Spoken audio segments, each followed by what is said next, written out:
Any afterthought from the last session or some points you wish to make or clarify?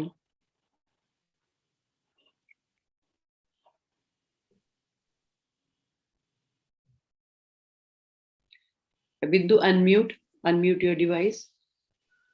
Ma'am, I I just wanted to have question ki whenever you start as a fresher or Hmm. as a trainer, Hmm. so what would be like because expectations you can't keep expectations for yourself also too high. So what is the kind of a target you can set it for like first 5 sessions for yourself so Hmm. that you will be able to like keep those benchmarks and keep on improving from there on. So I think it's perfectly all right. As I said, if you start with a group who's not very demanding or not very dominating, so that will help you build your confidence and get your footing in the program. Again, start with topics that are simple so that you have good hold on them. And of course, the facilitation skills that we are going to talk today, that will greatly help you. And also, let me tell you, after today's session, towards the end, I'll be screen sharing list of facilitation pedagogies. And each one of you will be picking one pedagogy, preparing around it a 15-minute session. I won't expect you to talk about it, but I would expect you to do it and show us. So we are going to learn from each one of you. For example, if I say, okay, Santwana, you're going to do something on storytelling. So Santwana will have to really give me an interesting story to demonstrate that this is how you can integrate the story with the session and make your session go. So similarly, I have identified a list of 15, I think 15, 16 pedagogies. And each one of you will be picking one.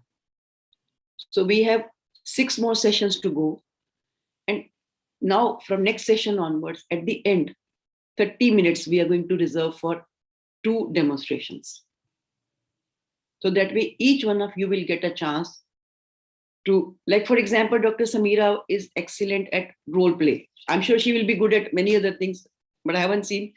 But she has learned role play so well from the, stalwarts of role plays that she will be able to give us a very beautiful insight into role play.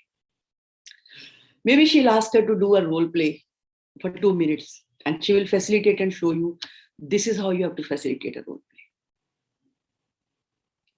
And I've kept it very simple, but we'll get to learn from each other. So I'm sure that will improve our idea about how can we integrate various things. For example, activities, ice-breaking activities, or some experiential learning, if something you can think of. Like Bindu, if you remember, I did a program on emotional intelligence, and I made you do that, experiential learning. So something like this, you can tell me, okay, I can do this, and I'm good at it, and you can do it. Okay. So today's session, and we'll keep having discussion around it because that's what is the purpose: topic and facilitation skill. Content is one thing, but we want to work on both. That's the idea. Okay. So you'll get an idea slowly because once you are going to integrate all these things in your program, automatically your confidence would go up. It will go up. So today I was asked by Dr. Pawan Kapoor and Dr. Sudhir Sharma, मैं principal assessors के लिए do a program, communication skills and interpersonal skills for the assessors. So you can see how things change, how you rise on the ladder.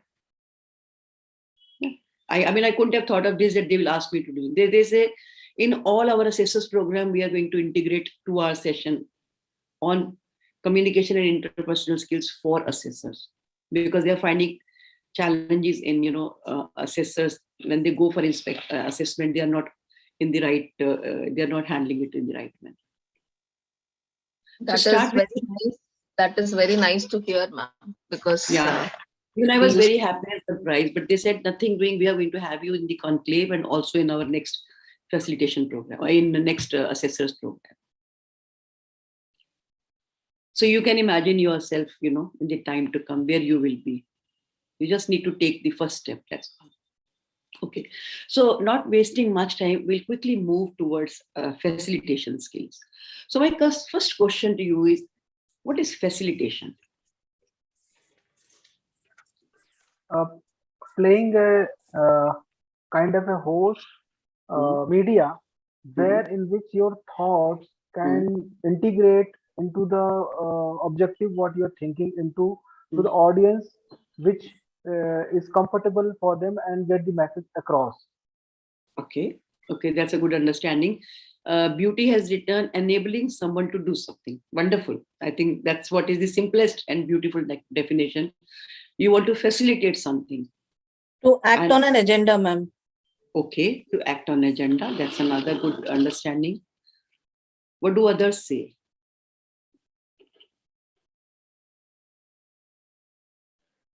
A facilitator is one who mediates, who pitches in to share the concept, his or Mhm, her piece of information, knowledge to mhm, a group or to an individual. mhm. Very good. That's another good understanding. Excellent. Any other thoughts?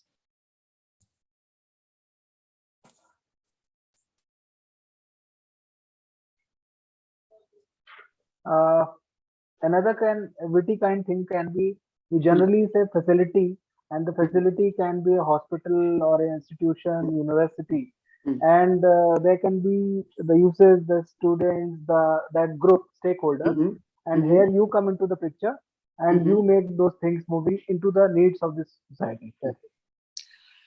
So, how is it different from teaching, training, or presentation? Dr. Samira. Thank you. In traditional method of teaching, the teacher is the center. At the Mm, center, all focus on is on the teacher. mm, But opposite to that, in facilitation of the learning, mm, the learner is at the center. It's called learner center mhm, method of teaching. So the facilitator, his role is only to help the learner mhm, to actively participate and be able to learn something, some skills or knowledge or whatever. Yes. Wonderful. Wonderful. So, Gurleen, who is the center of knowledge in facilitation and in training or teaching? Who is the center of knowledge?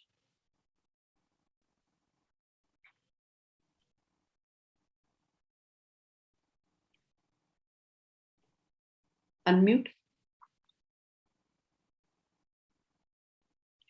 Gurleen, could you hear me? Or there's some challenge? I think. My connection's a bit unstable, ma'am. Oh, okay, Yes. okay. So this was the question that I put to you. Are you comfortable answering? Could you repeat the question? Yeah. So who is the center of knowledge in facilitation, in training, Presentation. in teaching, training, facilitation? Who is the center of knowledge? So in teaching, it would be the teacher who's Mhm, imparting the knowledge. But in facilitation, we are helping the participants to draw on their skill set or their existing knowledge mhm. and um, reducing fossilization, identifying basically the autonomies with the learners. And that's what a facilitator does, is to refine their skill set and help. In facilitation, it is assumed that the participants already has the knowledge. What is the difference between awareness and consciousness? Poonam, what do you say?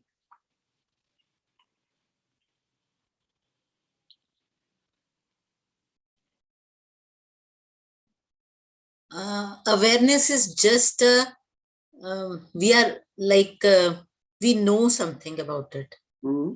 Conscious is with understanding.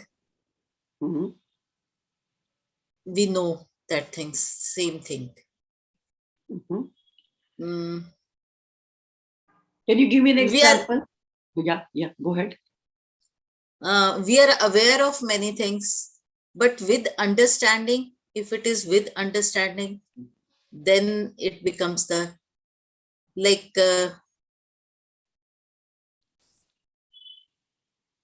can you give an example? If you give an example, then it becomes easy to understand and explain.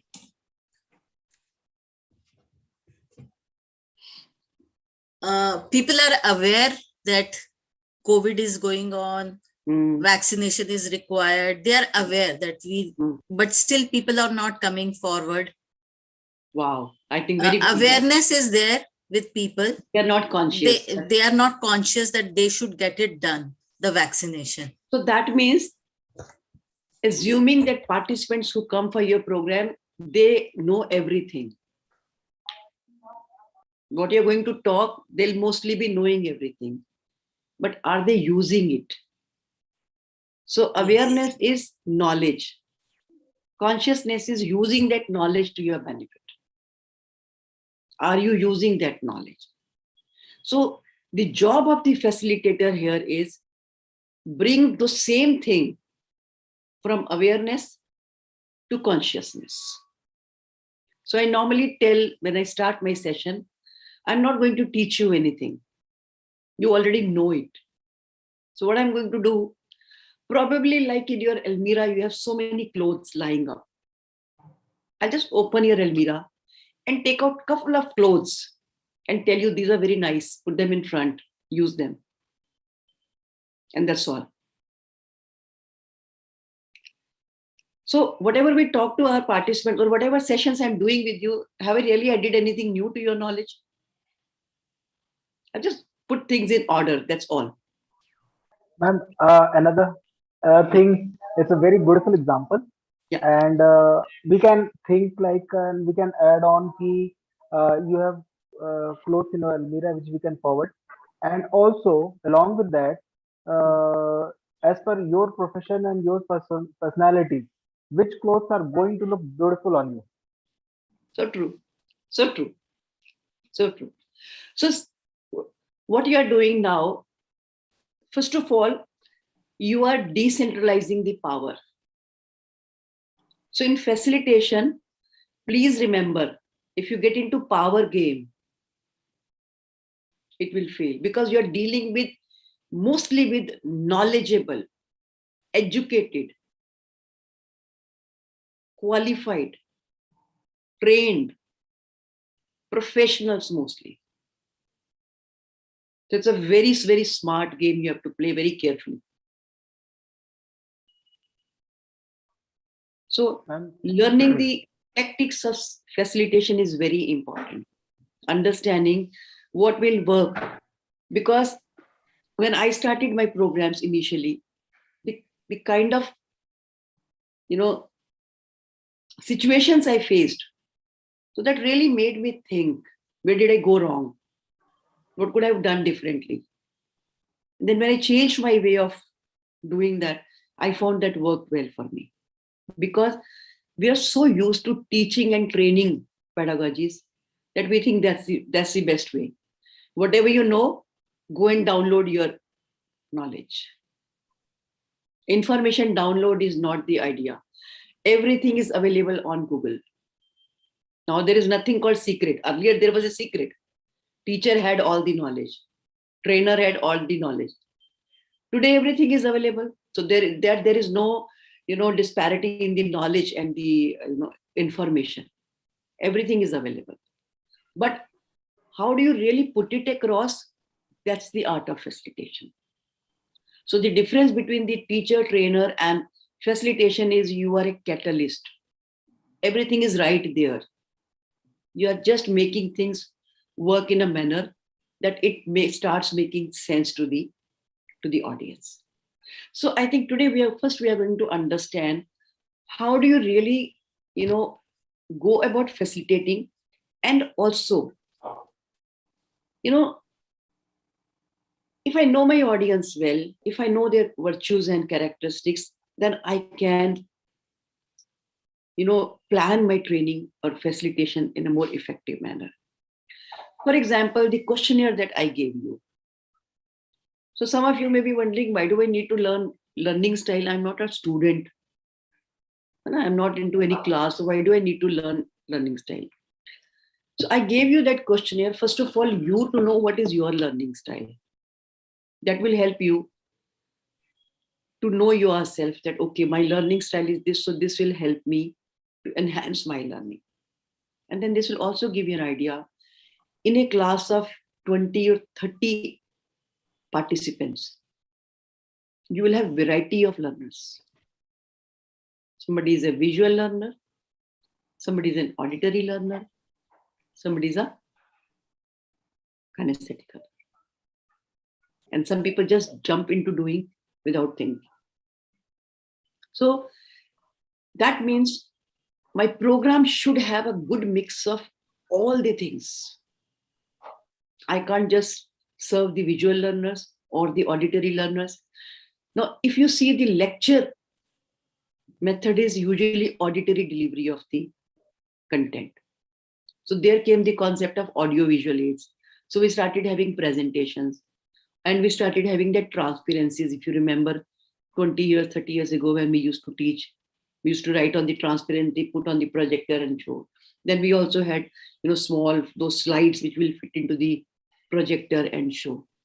With the idea that sometimes people who are visual learner, they want to see something right in front of them. Like for me, I'm a visual learner. If I can't see things, I can't imagine. I get very frustrated if you'll try telling me something which I'm not able to comprehend, and if I'm not able to visualize that. For me, that becomes a very, frustrating kind of a point. So I'm sure with you all, with the different learning styles, you will have a similar kind of an experience. For example, if you are a auditory learner, if you're shown something, you'll say, if somebody can explain me this, I can understand. Or if somebody can tell me how to do it, I'll be happy to do it. So we will be doing this learning style towards the end, because I don't want to spend much time on it right now. But we will definitely be talking, and in case we are not left with any time, then I'll share the scoring sheet with you and will help you score your this thing, and then you would know what your learning style is. So the idea of that questionnaire was to make you familiar with the idea. One, your facilitation program should be a good mix of visual, auditory, and kinesthetic. So what all can we do in this? How do you add visual? How will you add visual? Using videos, Ma'am. PPTs, images, some pictorial representations. Very good. So same thing if you explain verbally that 40% of this and 20% of this. On the contrary, if you show them a pie diagram or a graph, they'll immediately comprehend, okay, this is going up, this is going down. That means this is the relationship between the two factors. Makes sense. And auditory? The verbal explanation along with it. Okay, that is one thing. Now videos with that you show, that has both the things, visual and auditory. And kinesthetic? By performing. Ma'am, the role plays, come again. Experiential learning by doing. Activities. Yeah. So for example, if I ask you to take out a piece of paper and fold it, from the middle into two pieces, and then one side turn outside, the other side turn inside, I'm making things complex. And if I show you how to do it simultaneously, you will immediately learn. And you can do it yourself. You can follow the instructions. So one thing that we have to remember, that there are different types of learners. So make sure that you have a kind of program that has mix of everything. That is one thing. Second is even listening styles are different. So what are the different listening styles that you have heard of?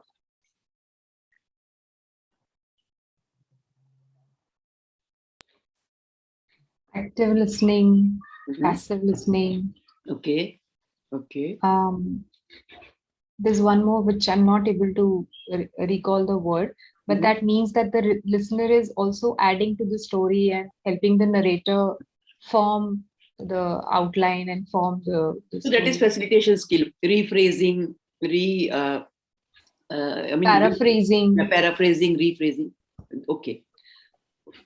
But in listeners, very often you will come across listeners who are pretending that they are listening. Yeah. And especially when people are sitting at the back end, you get an idea that they have not come. And the interesting thing is, the moment you enter your auditorium or the class where you have gone to take session, if the front rows are lying vacant, that's a clear indication of what? You're not welcome. You're not welcome. I think I wouldn't be that rude. I would say I'm not interested. And they are not interested in taking the lecture. Exactly. I'm saying they are they've not been interested. pushed. They've been They are pushed communicating. to come. They are communicating to us that I am not interested. Ma'am, I have a quite different approach. What, because I have been through that crowd. So it's assumed it's not welcome or something, but it has to do a personality trait of us Indians as such. The reason is we are not proactive kind of species, the Indians. So what happens? We tend to think if we sit in front, we will be asked More to questions. answer things. They cannot be, if it is a 1 hour session, we have to always on the go on the scanner. You're always there. And you have to be on to ask this everything. The whole focus will be because the teaching style is like this. In Indian scenario, the teachers they generally they stick to their place in the front. They rarely go and walk down the cross, so it's rarely visible. So that kind of a comfort kind of a thing. So that's what I have felt.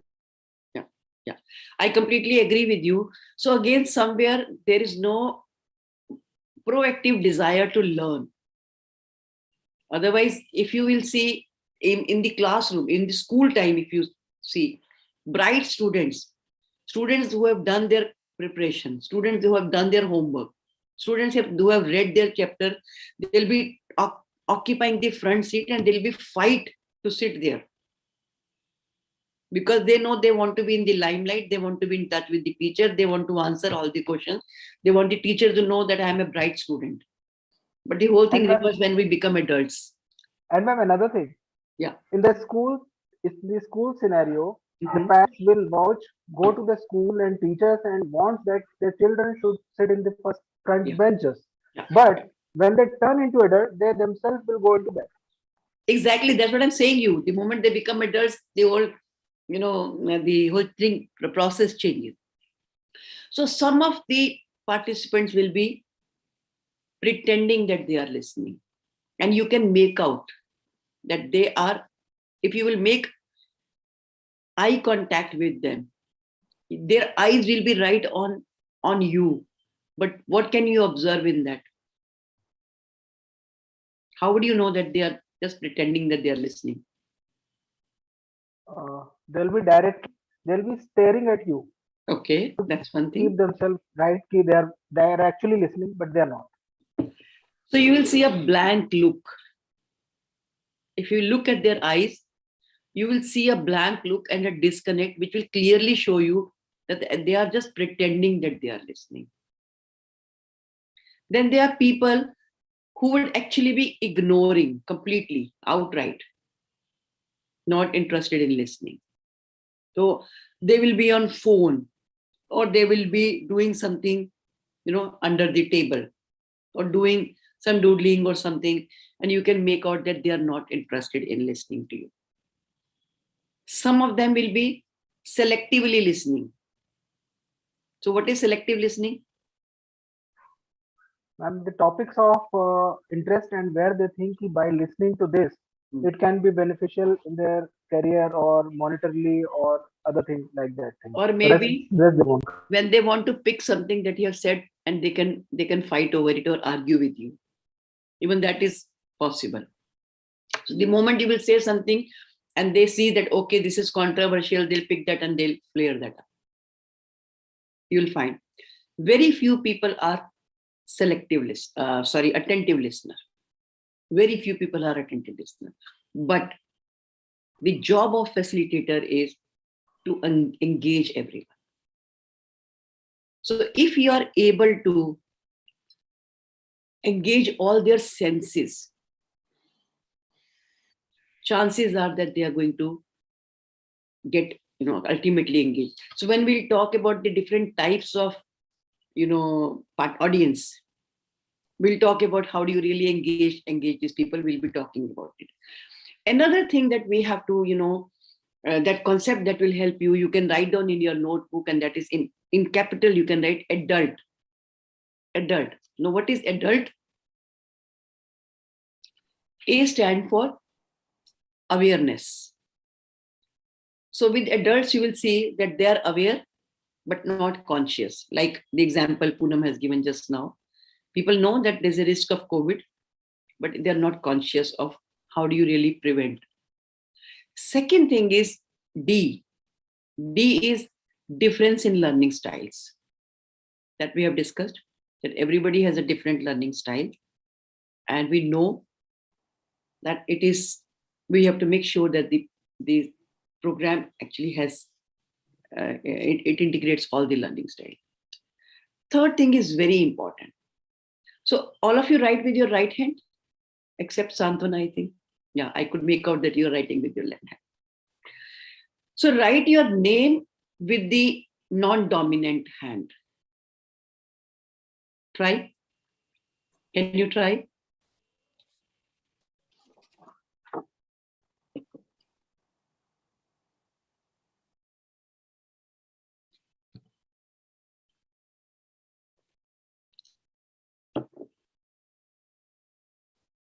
How did you find it?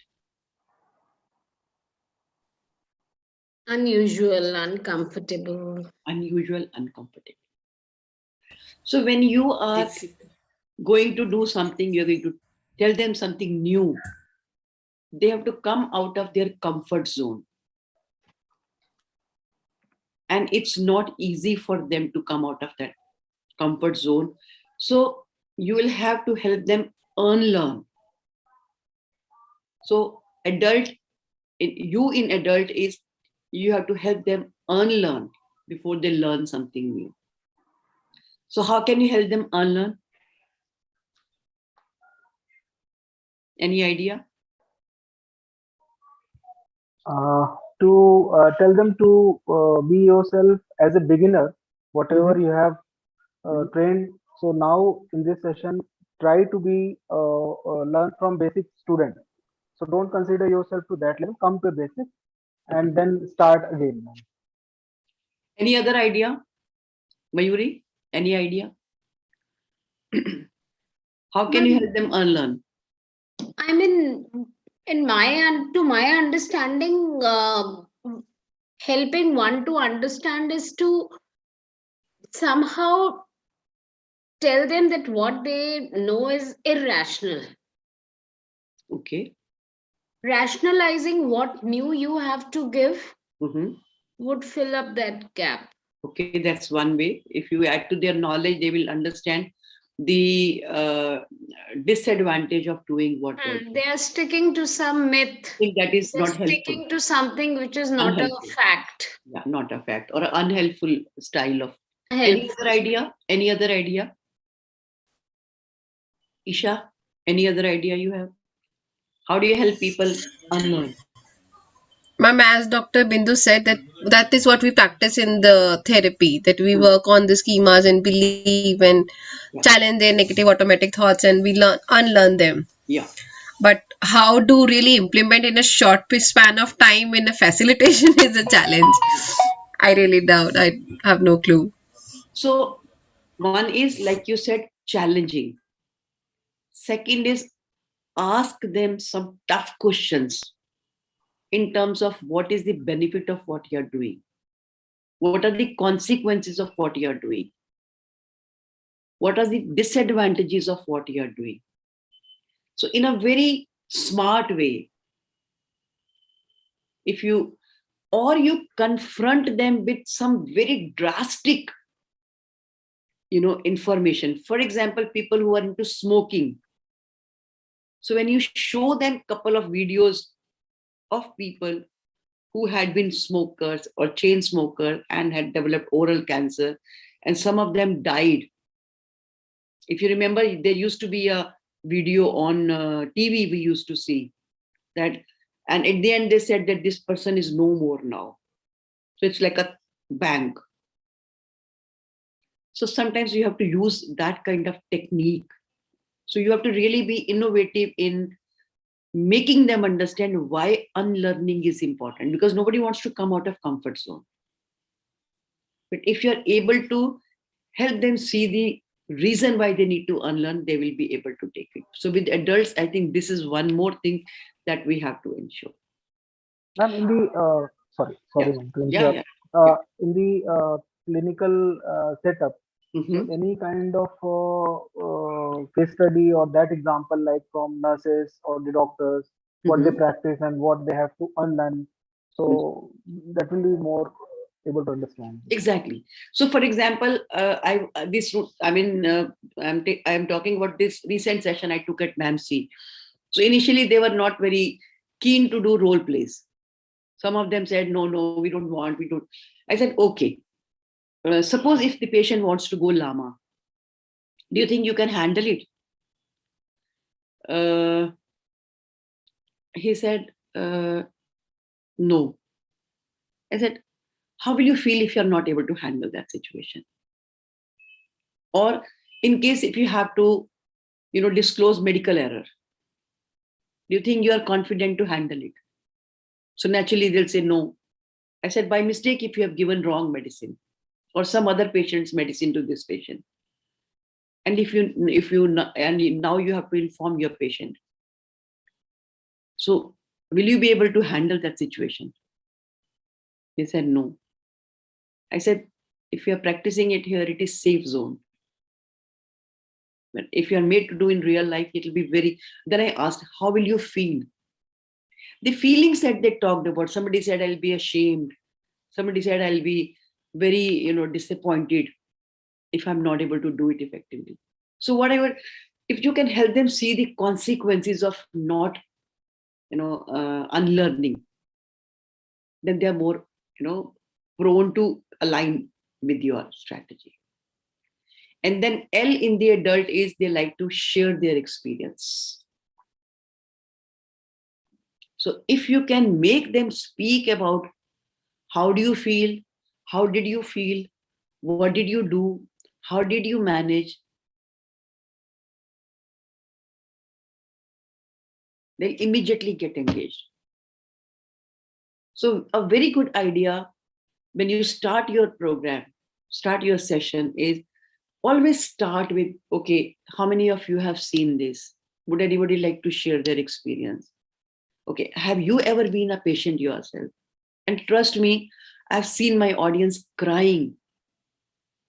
Like I asked this question, anybody has ever been a patient or, been admitted in a hospital or have been an attendant to any of your family member? So a lot of them will come out with this, oh, unfortunately, my father had this or my mother had this, and I went to the hospital, the doctor did not talk to me properly, or the nurse did not handle my father properly, and they were very rude to my and they start crying. Experience sharing is one of the beautiful ways to engage people. So with adults, it will work. It will work wonders, provided you are able to, ask the right experience sharing. T in the adult is they take time to change.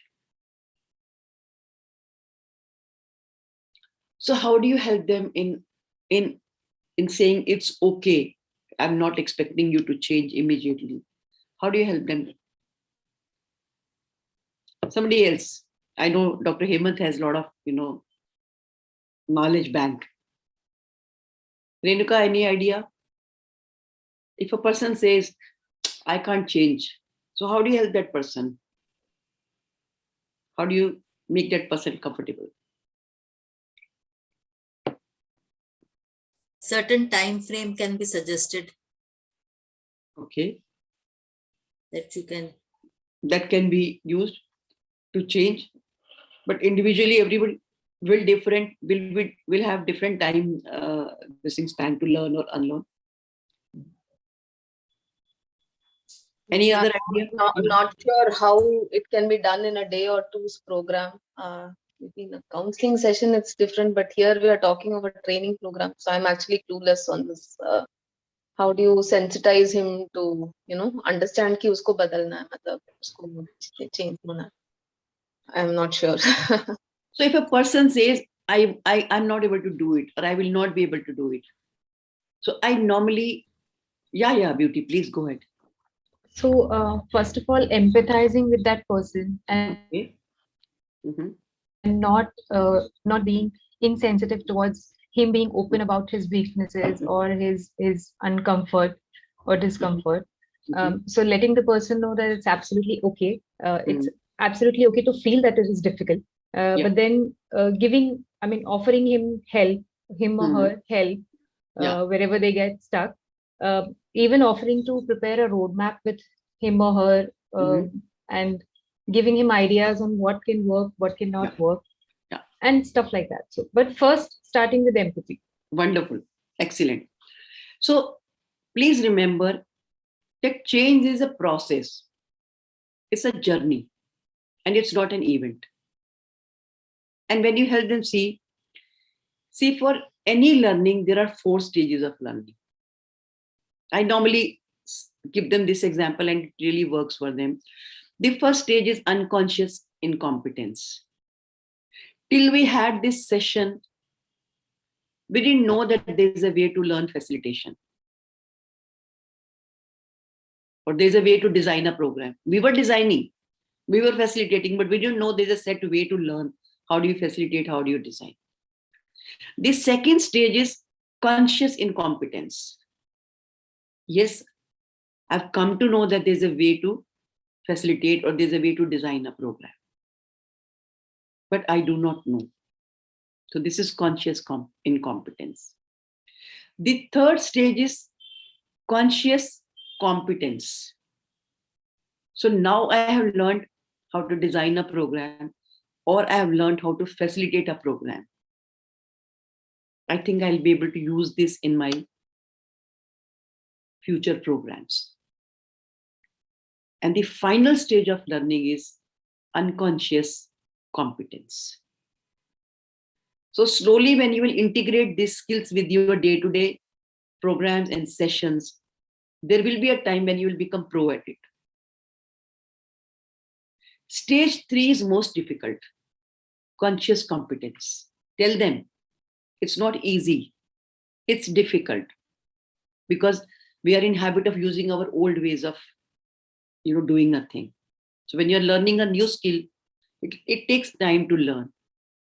But if you are persistent on implementing and integrating these skills with your old skills, slowly this will become part of your new style of functioning.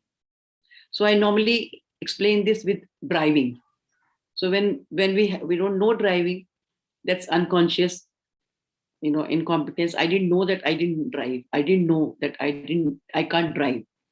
Then one day somebody asked me to drive and somebody made me sit in the driving seat and I said, no, I don't know. Oh my goodness, I don't even know driving. So that's conscious incompetence. Then I learn from a learning school. The trainer teaches me how to drive. That's conscious competence. Then I have L board on my car and I drive, but very carefully.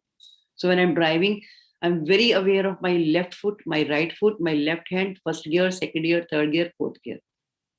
But after a couple of months, we become so pro at driving that we don't even realize when I'm changing my gear, when I'm using brake, when I'm using accelerator. So when you help them see this, they're able to understand that, okay, it's all right if I don't know now, but that does not mean that I will never get to know. So this concept of adult, keep in mind when you are designing your program, when you are facilitating your program. And can somebody summarize quickly? Dr. Santwana? Hanji, haan, boliye, bolo. Ma'am, I also had the same example of like in these stages because I have also gone through this during driving. After some time, even you can take a call and still everything is perfect sudden. And this I want to relate with front office work, ma'am. So generally what happens is initially they are trained to take a call. But after doing certain period, they are on the call responding to a doctor and meanwhile doing some queries or making a bill when they are alone, single person in those kind of hospitals. So true. I agree completely. So what is the full form of adult, Dr. Santuna? Yeah, so ma'am, adult is basically A is for awareness. So as we have discussed earlier, that people may be aware, but they are not conscious. So you really need to create this kind of an awareness for them. Second is D is for difference in the learning style. So there are various learning styles. Sorry. Third, U is for unlearn. So whatever is there in the mind, there might be a lot of junk which is there in the mind. So we really need to first the declutter whatever is there, organize it, plus explain it to them, okay, and give them with certain examples, some drastic examples, some life situations or whatever, for them to unlearn from whatever is stored in their mind and which is fixed there in their mind. L is for they like to share the experience. So they would be discussing on their particular experiences, or we can share a set of experiences with them. And T is such people take time to change. So this change is related with we can say their competence. So and it is a gradual process. For any new behavior. Yeah, for what I understand is anytime change should be a gradual process. A drastic change would change the personality of the person and it would not last for long. As long as it comes from inside, it's perfectly all right. You will see changing people overnight. But when they do it willingly, when you force them to change, they are not happy. Then there can be, repercussions. Then it is thrusted so that they can. But when it comes from inside, we have seen people changing overnight. A shift in sustained talk to change talk is in itself is a process. And as you told us about this David Cole's experiential learning model right now, I mean, it does create a difference. It does, because sometimes I am not even aware that what I do not know. Yeah, exactly. When someone puts in forth, I do get an idea. Sure. Good. So experience sharing, how would you facilitate it, Dr. Samira? Do you have some thoughts about it? So how do you handle experience sharing? Yes, of course, we ask the participant to everyone to talk about his previous experience on the subject that we discussed. For example, in communication skills, usually we ask about the illness, the patient's perspective, like you said, their previous illness or admission to hospital. So it's so effective to make them engaged in the session. Wonderful. So I can share a concept with you called ERGA. ERGA. You can note down. It's an acronym. ERGA. So what is ERGA? Whenever you ask somebody to share their experience, that is E, experience sharing. Follow this up with the reflective question. If you want to really conclude it with the proper learning, because somebody shares an experience, we feel good and bad about it, and then we just end it there. So any experience sharing should be supported with ERGA. And what is ERGA? Experience sharing, then reflective questioning. ask questions that would make people reflect on what happened, why it happened, what could have been done, who could have played a different role, and how could have we had a different outcome. From there, bring in G, and G is generalizing. This is what we do. This is how we fail to communicate. This is how the patient gets upset with the way we communicate. So that person has shared the experience. You are using that experience by asking reflective questions. What do you think what happened there? What do you think it could have been done? What do you think we could have avoided this confusion? So you're asking questions that make people think, and then generalizing. So this is how we, at times unknowingly hurt people. And then A is for application. So any activity without A is a fun activity, that's all. There has to be an application. So I think we must make sure that when we are talking to the patient, we must address their concern. We must ask them, are you okay with this treatment? Do you have any challenges in implementing it? So that is application. So any experience sharing should always be managed with ERGA. That's one concept. Even the trainings, the activities that you are doing, a lot of time you will see, you get a training done in your organization, everybody is very happy. Maza aa gaya, maza aa gaya, maza aa gaya, maza aa gaya. And then you ask them, what was the learning? So I think very important thing before you start any activity or when you end the activity is to communicate that there's a purpose behind this activity. And each one of us have to observe this activity carefully or do this activity carefully. And then at the end, we must make sure that we must get a message from this activity. Not like application. Application. That has to be brought in here. Again, something that we need to remember, concept of FROLL. FROLL. In facilitation, we have to remember the concept of FROLL. So what is F? We are likely to remember something that happened in the beginning, isn't it? So that means, I'm sorry, we are more likely to remember the beginning of the program. So that means the beginning of the program has to be bang on, so that the person always remembers. Maza aa gaya, maza aa gaya. So F is for FROLL. R is reviewed. So time and again in facilitation, make sure that you have an opportunity to review, summarize, make people recall. Also, yeah, Santana, please.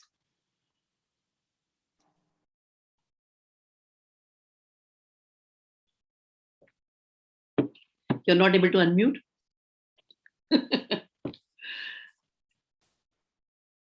Yeah. Okay, ma'am, what does F stand for?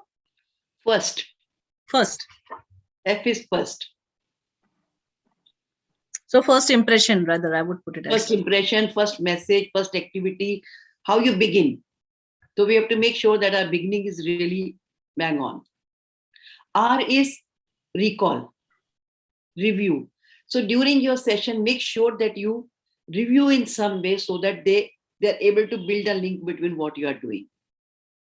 And also emphasize on revising it within 24 hours. If you tell them that if you don't revise this within 24 hours, you're likely to forget 80%. So that they'll realize, okay. O stands for outstanding. So you must have something very, very outstanding in your program. For example, I use this video of empathy that Cleveland Clinic, Ohio has developed. And it always leaves people just speechless. I'll be sharing these videos to you with all of you. Dr. Samira must have seen the video. Which we saw at previous session. No, I haven't yet shown it here. Have we seen empathy video? Oh, we have seen. Yes. Yeah. So I use this as a outstanding message that I want to send them. If you can just bring in empathy in your thought process, I think you can be a better care provider. So O stands for outstanding. L is recall is high for things which are linked by some mnemonics or analogy. If you see, we are trying to create mnemonics for everything. So even that in that ACH program, Dr. Samira, IIC, pearls. So they're giving us those mnemonics so that we remember them, how we have to bring them. So again, when I started with the essential skills, there are so many skills. Why did I give 5? Because when I thought if I give you a number, you will remember that at least these 5 skills are required. So always have some recall value with associating it with something that they are able to remember. Or when you create an analogy, even that has a good recall value. And then we are most likely to remember what happens in the last. So last L is for last. So Beauty, can you revise what is fraud? Can you repeat for us? Sure. So learners or anyone who we train or whatever, whoever attends a class or whatever, they are most likely to remember what happens in the beginning. So F stands for first, R stands for reviewed. So whatever is reviewed, whatever is revised, whatever is summarized, recalled is remembered more often. O is whatever is outstanding. So whatever is like something that they never thought of, something that is a surprise or out of the league that they remember always. L is whatever people are more likely to remember stuff that is linked to an analogy or a mnemonics. So short forms, etc. So that's the best way to recall. And L is whatever's in the last. Yeah. So if you can integrate this in your facilitation, automatically your program is going to be, a rich program in. So a little bit about the attributes, yes, yeah, please. No, go ahead. Yeah. Ma'am, it's does it similar to some kind of as a movie maker, as a movie, as a film? So some of the principles have that the movie has in the starting itself has to be very good opening. So it grasps your, it makes you seated there and open up. Yeah. And then it takes on its own pace. So the pace has to be maintained because at times filmmakers are not able to that maintain and the people go thumb and they leave in the theater in the middle. So again, that movie has to maintain that pace. And in the last, you have to have something there. So which we can expect, okay, this director has a knack of putting things in the last 30 minutes, something will be there. So that kind of a masala mix we can have. So there has to be a climax. There has to be a climax. Exactly. I think that's how we sustain audience interest. Yeah. Somebody was saying something. Anything from the? Okay. So let's have a look at presentations that are made around facilitation, and there are a few points that I want to share with you, and then we have the discussion going on about the handling difficult clients. I think that's something that we really want to talk about. Okay. So coming to the facilitation skills, some of the things we have discussed, so I'm not going to spend more time on that. So for example, we know that facilitation is about, helping people learn something, at least in the context of training and education. I think the idea is you are playing the role of a catalyst and people are, you are just pushing them towards learning something new. So there is a difference between teaching, training, and facilitation. The purpose is different. In teaching, training, probably it's more to do with knowledge sharing. In facilitation, they probably have the knowledge. We are just trying to help them see the importance of that knowledge, bringing it. Pedagogies are different. In facilitation, it's more participatory. You make them do things, participate, engage. In teaching and training, it's mostly like one way traffic. The group size is very different. In the group type is different. In facilitation, usually the group type is educated adults, even well-placed professionals. Whereas in teaching and training, it can be students, it can be even new learners, or different type of group. Group size. What will be the group size in facilitation? What do you think would be the right size? 20, roughly around, not exceeding more than 20 people. Yeah. In a general thing, ma'am. Doctor सांत्वना, आपकी training में कितने लोग होते हैं? Ma'am, training may it can vary from 25 to around 50 people. But when I'm talking about as a facilitation, I would be having only a handful of the people who would be joining the trainers program, who know and who are going to be later on the implementers. So they are around 10. Yeah. Generally in an organization, one person who's an expert from every department of the hospital or the laboratory.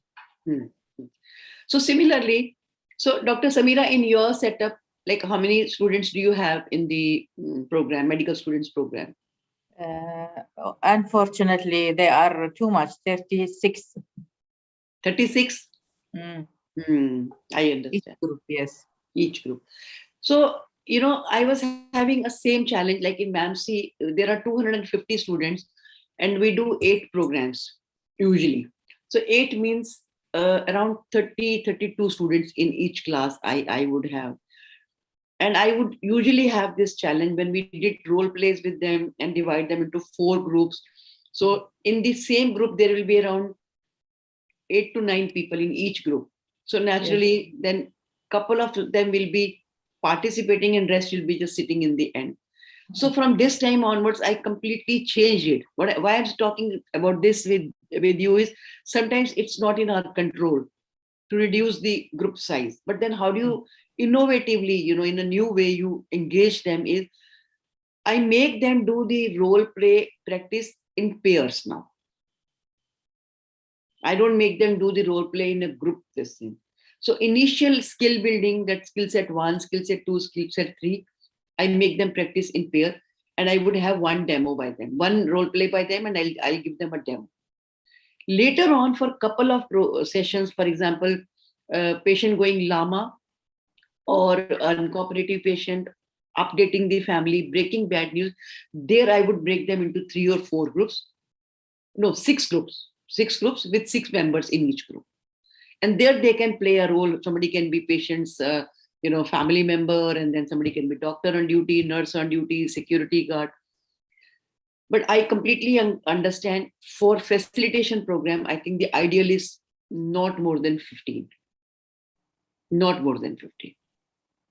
Smaller the size, better will be learning. Then you are able to engage everybody and make them participate. But then at times things are actually not in our control. But we have to really find ways to make sure that we engage them all. Then, of course, the involvement is very high when it is facilitation because they are participating. In teaching, involvement is low. In training, it is comparatively better. It is midway. Then position of the teacher, trainer, and facilitator. What is the position of the teacher, trainer, and facilitator?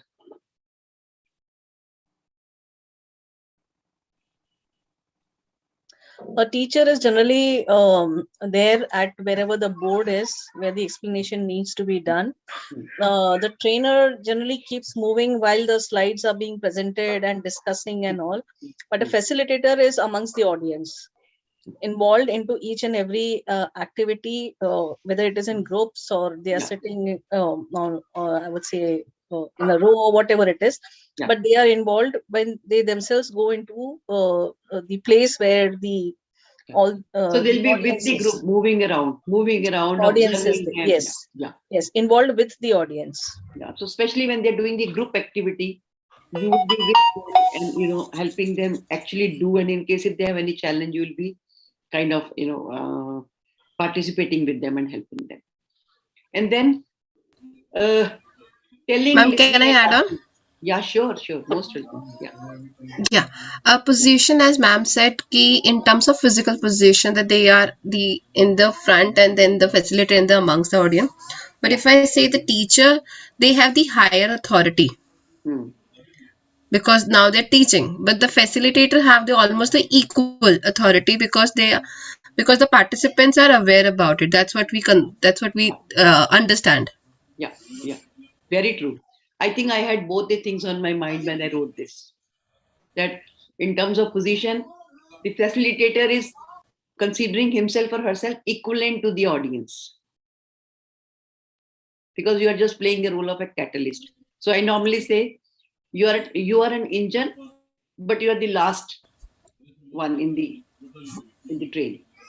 You are not leading from front, you are leading from back. That's the thing. And then the facilitator plays role by asking, whereas teacher plays. Can you mute your device? Somebody's, I think, mic is on. Thank you. Yeah. So teacher has a habit of telling. Trainer, tell and listen. But as a facilitator, I think we have to get into the habit of asking. Because when you will ask, chances are you will be able to make them think and then, come up with with new thoughts. So facilitator, we have discussed, is the person who would help the group of people to work together towards common objective. And facilitator remains neutral because you want them to, come into action and get engaged in the activity. Now, things to ensure when you are facilitating. Very important is physical setup and sitting arrangement. So what do you think should be the sitting arrangement? So Dr. Santwana, what kind of arrangement do you have when you are, facilitating a program? Okay, so when you're talking about facilitating, ma'am, then in that case, I have got small groups with say the round tables, and not more than five people on one table. And whenever I conduct the activities, I ensure that because these are all pre-decided, so I ensure that there are 5 activities minimum, and for every activity there is one leader. Okay. From that group. Okay. So that's how everybody is equally involved. And all of them participate. That's a good planning, I would say. That's a good planning. So Dr. Samira, how do you make your students sit? Yes. Actually, we have no tables in our hall, but usually I ask them to sit like in U-shape. Okay. U-shape inside U-shape, because the number is too much. Yeah. Yes. Oh. That's a good idea. And you can move in between them. You can go in. Yes. That's a good idea. That way you can actually, it's more like C and U. Either C or U. Both are okay. Yes. Exactly. Yes. So in my case, with these medical students, the setup was that there were tables back to back. It was more like T. Towards the end, we had T. As a result, what happened? People who would sit at the horizontal side of the T, they would usually, they would not. I think Mayuri, there is some issue with Mayuri. Is she there? Mayuri, are you there? I think she has left. There was some. Let me see. There's a message. Ma'am, she shows online. Yeah. And on mute. Just one second. I think she messaged. Her son just fell from the stairs. I hope everything is fine. Because I saw a message on my this thing. That's the challenge. So what I did, I realized that people who were sitting on the horizontal side of the T, they would usually be, kind of occupying just end of the room and they would not participate. So I think the good idea is either you have round table, or even if you have square table, have people sitting facing the screen, and that really helps. So sitting arrangement is something that you must make sure is one there where you can engage with each one of them. And I mean, you can look at them and they can look at you and they can see the screen. Second thing is having name tags. How do you ensure that, I mean, you would know their names, and does that help, by the way? Yes, ma'am. Names are very essential, and the reason being is we always talk them as numbers, the group of nurses, the group of doctors. So by giving them, it gives the individual identity, number one. Secondly, when you say by the name and preferably by the first name, so it add up to the value proposition, and more bonding does take place, and the existence is thing. And third, if some of them are doing good or sharing something, and when we are appreciative of the things, then again there is a kind of appreciation within the class without giving any reward, so kind of a feel good factor. So I have also personally felt the same thing. When I call the students by name, they get engaged more often than not. There's a sense of accountability also, that okay, my name is known to everyone and to the facilitator also. They are more likely to be more alert and attentive when you make sure that, I mean, they have a name tag and that's visible. So I usually ask them, we have a printed name, big size, first name, and written on the on a paper, and pinned on the left shoulder. So this is how I make sure that, and that has really helped me to connect with my students and make them more participative in the session. So what's your experience, Dr. Samira, with your students? Actually, I participate with a student in a Viber group before the start of the session, and I asked them to send for me their photo and name, each one. So I look to their photo and name and memorize like I have an examination tomorrow, when somebody will ask me who is this. Oh, so my goodness. Yes. So during the session, I know all of them, and they know all of them because they are in medical student. The problem is with me only. So I solve this problem. That's so wonderful. That's so wonderful. But hats off to you to have remembered so many names. Excellent, excellent. But in case, for example, if you don't have this kind of an opportunity where you can interact with your audience beforehand, so a lot of time you will be going for a program where you're going to meet them just for one time. Maybe you will not meet them next time and you have not met them earlier. So they are having name tags written on the shoulder, tagged on the shoulder or here. It's a great idea, and I've seen that really works very well in engaging your audience. Then right in the beginning, make sure that you develop and set up the ground rules with the group. Ask them, what time do you want break? How many minutes break is okay with you? Ma'am, or sorry, ma'am. I interrupted because then we could have gone back.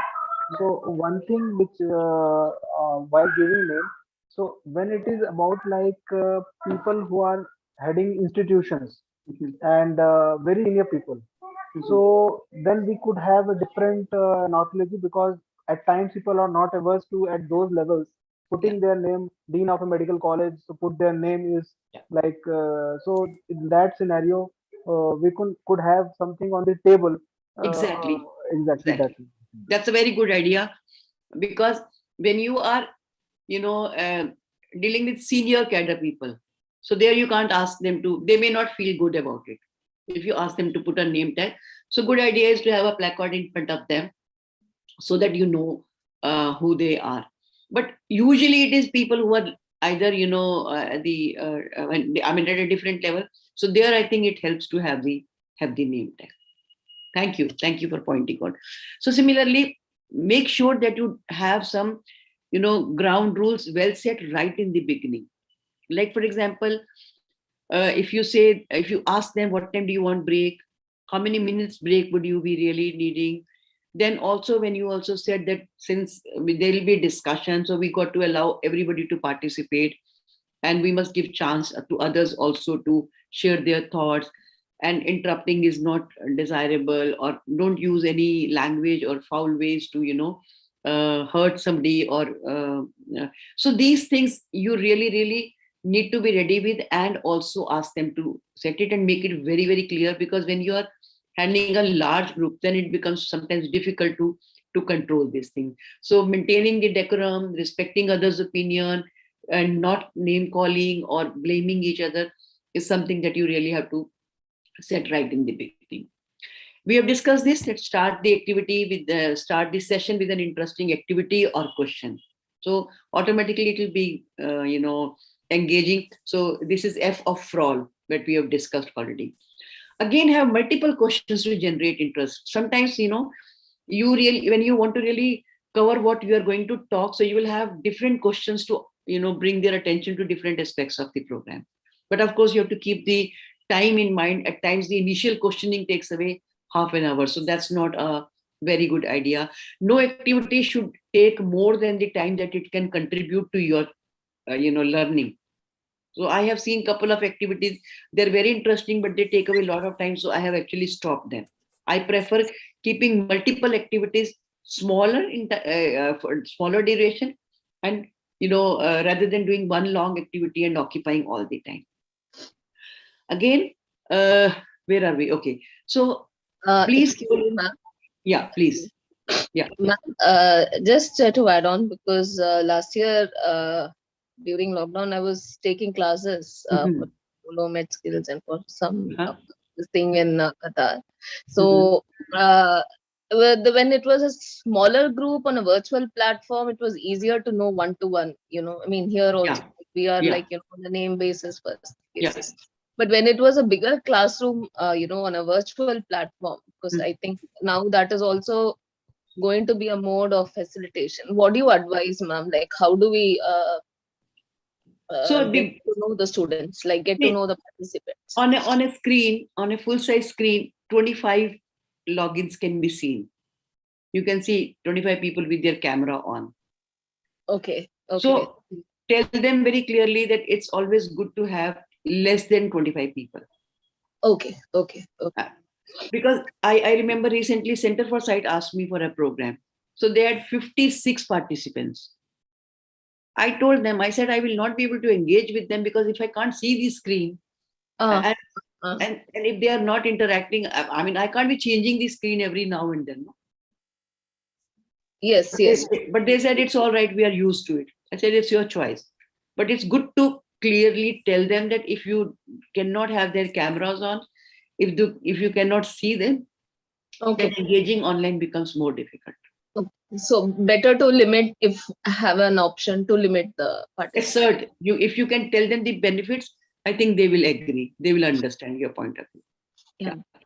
Thanks. So to the extent that with this MAMC session, Maulana Azad Medical College session, I did double the programs last time. I did double the programs because 36 students I can't have in one this thing. So what we did, we took no, it was 32 students, but we did in the batches of 16, and that's how we covered them. Okay, good. Yeah. Thank you. Renuka, you really don't seem to be well, na? I think it's just the weather shifting. कुछ चाय coffee कुछ ले लो अगर लेना है तो बीच में, है ना? Yes. Yeah, I have hot water. Yeah, thanks. Okay, sure. So what we need to make sure is that we make everybody participate. So there will be times when couple of the participants would actually dominate the session. So I'll be talking about it. How do you handle that, and how do you make sure that everybody gets a chance to speak or to share their thoughts? But that's the responsibility of the facilitator, to make sure that the everybody gets a chance to. Then keep an eye on the direction of the group. A lot of time what will happen, your purpose is something different and the discussion has gone off the track. I have had 1 or 2 sessions where exactly this happened. Then I really worked on myself, and then at times they will start asking you questions that has nothing to do with the program, or they will start discussing some systemic problems about which you can't do anything. For example, I went to take a session for one of the government hospitals. So when we were talking about this training, unfortunately, some of the participants, they were member of the Residents Doctors Association. So you know what their interruption capability. They started blaming our MS is like this, our director is like this, they don't provide us facilities, these resources are not available, we are always overworking. These problems may be very, very genuine. I'm not saying that their problems are not genuine. So as a facilitator, you will have to really very politely but firmly say this in this manner. I completely understand your challenges, but I'm really sorry, this is not the platform to discuss all that. And I will not be able to, give you any direction on this, because this has to be sorted between you and your organization management. So we have to very smartly learn to handle these kind of audience also. So sometimes the direction of the group completely gets, derailed. So you have to be really aware of it and then bring the group back to the point and agenda, what we are working on. Again, some of the behaviors that you want them to learn, for example, attentive listening, empathy, communicating in a assertive manner, you will have to role model. And if you're not doing it, but you are asking them to do, trust me, they will not believe you, they will not follow you. So you really have to role model.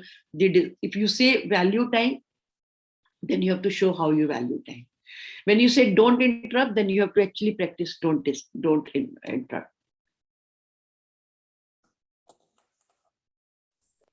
So your action speaks louder than your words. So you have to really be careful about this. Then, of course, appreciate by recognizing the group participation. So every time they participate, you must acknowledge, I'm very happy that you all are participating. I'm really enjoying this session because you are giving me the energy to continue. So they get their value. They get an idea, okay, we are also participating and contributing, and our knowledge and experience is being valued by the facilitator. Be prepared to handle conflicts. So there will be a chance when there can be a conflict between two people, conflict between you and the one of the audience. So very smartly, you have to learn to pick your battles and not get entrapped into it. Then, I'm sorry, this slide should have been earlier. Integrate activities with the content. I think we have talked about it at length, that you must make sure that your program is interesting and engaging for the audience. As I said earlier also, content has limited value. Bring in experiential learning. It will have more impact and longer lasting impact on the audience. We have talked about all this, so I'm not going to spend much time on it. I want to talk about how do you handle difficult participants. I want to come to that. Okay, so things to remember, please watch groups non-verbals. A lot of time you'll get a lot of idea about, are people interested, are people liking, are they agreeing with you, are they okay with the content or your delivery. So you have to really watch their non-verbals to get the feel of what is happening. In between the same group, there can be subgroups with the different motive. Again, you got to be careful and handle them. I mean, identify them and handle them carefully. Summarize frequently so that they are all with you, and they are some of the things to remember. For example, when they are saying something, and if you don't listen with attention, they feel that I am not being heard. So they can actually start disturbing your session. So whenever a participant says something, we need to really acknowledge and appreciate. And even if we don't agree, we can politely say, I think that's your opinion, and I'm perfectly all right if you hold on to this opinion. But maybe not everybody will agree with your thoughts, and end the discussion there. Mind your body language, especially when you're doing on-site program. It's very important to maintain, professional body language. Standing, leaning the wall, or sitting on the table sometimes, and then delivering a session. Sometimes it's not taken as a very, a professional way of conducting yourself. Then we are going to talk about it. How do you handle difficult team members? Give me 2 minutes and we'll come to this in detail. Again, as I said, pick your battles. Don't get into argument. Don't get into any unnecessary discussions. Don't let anybody derail your program. In facilitation, you have to have a very good mix of control, where you are firm and friendly and you know where to draw a line. So pick your battles, because there will be people who would like to derail your program.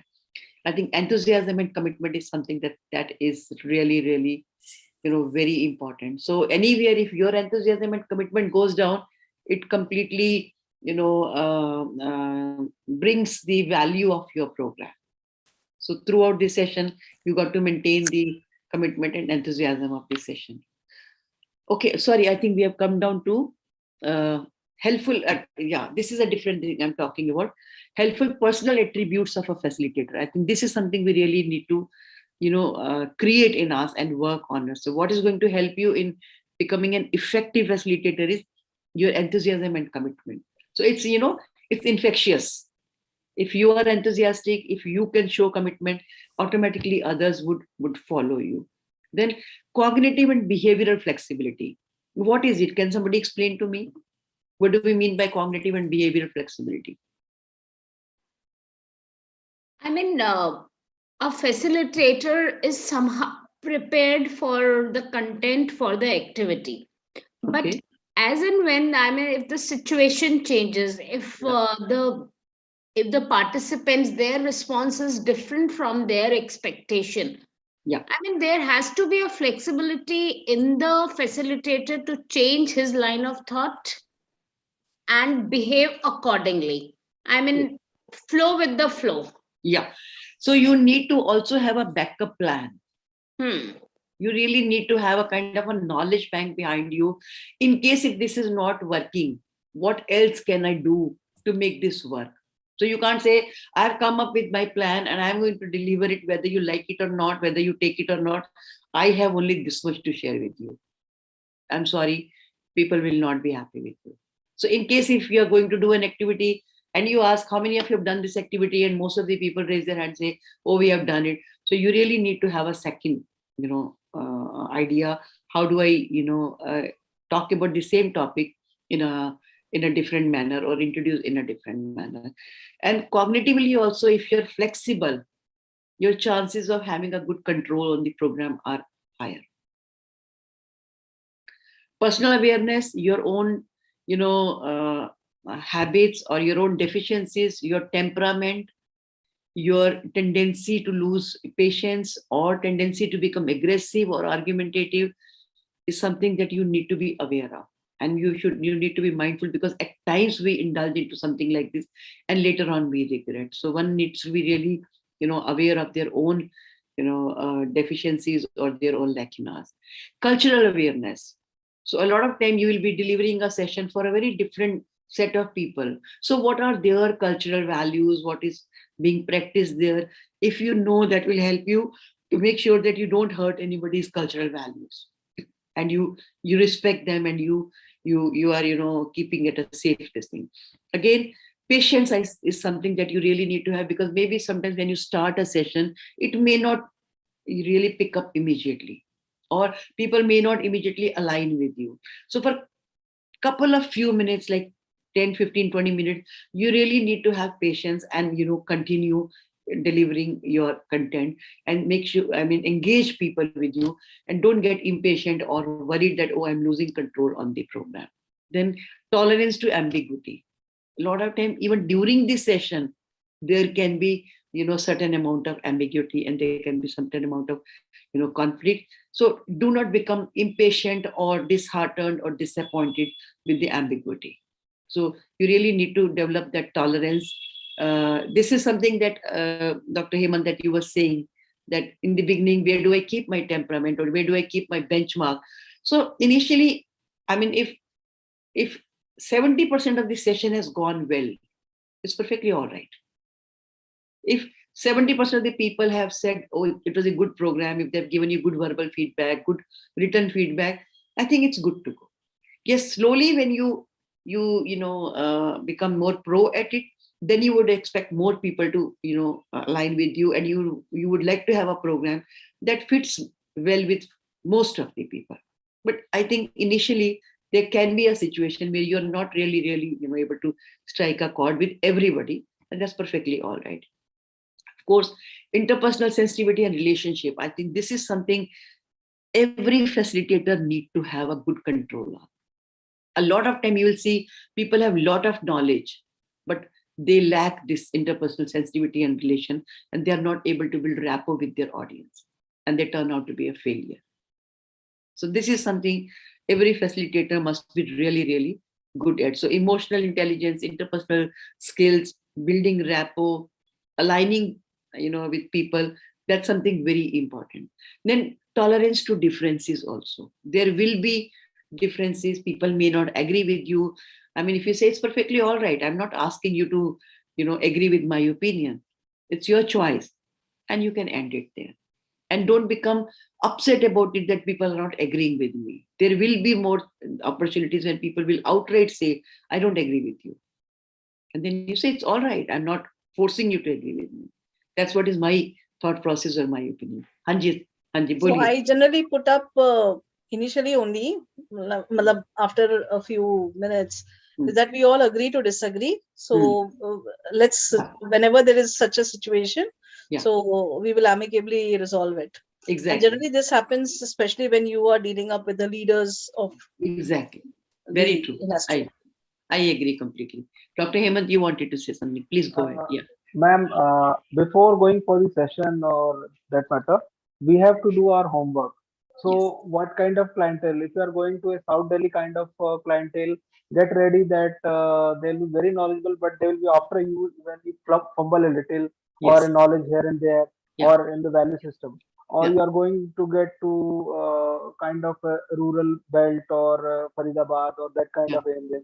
So for that matter, every metro, every place, in the healthcare setup also, there are ambiences and there are people, and we should not be biased, but yes, we should be knowing of the prejudices, knowing of the level of the thing, and how we have to like handle those situations. Correct. Very true. I completely agree with you. Then if you're open to the idea of new experiences, new people, it will make you more comfortable with new, kind of setup. So be open to the idea of, having new experiences. So maybe sometimes there can be electricity failure, there can be, challenge with the projector, there can be challenge with the audience, there can be challenge with the conference hall. Because when you go with earlier I used to always say, send me a picture of the conference hall, send me, make arrangement of all these things. But at times they don't have those facilities. So where are you? So sometimes you just got to improvise things. So there will be new experiences, especially if you're doing program for a different clientele and different setup. So every time you will not have things of your choice. So you have to be open to the idea of new experience and new people. Then I think empathy is something that if you're able to integrate in your overall behavior and communication, it really helps aligning people with you. So it's a great virtue, I think, that one must practice even with your. So when they say that it's very hard to do it, don't say, oh, you are saying this because you don't want to do it. Get into their place and see.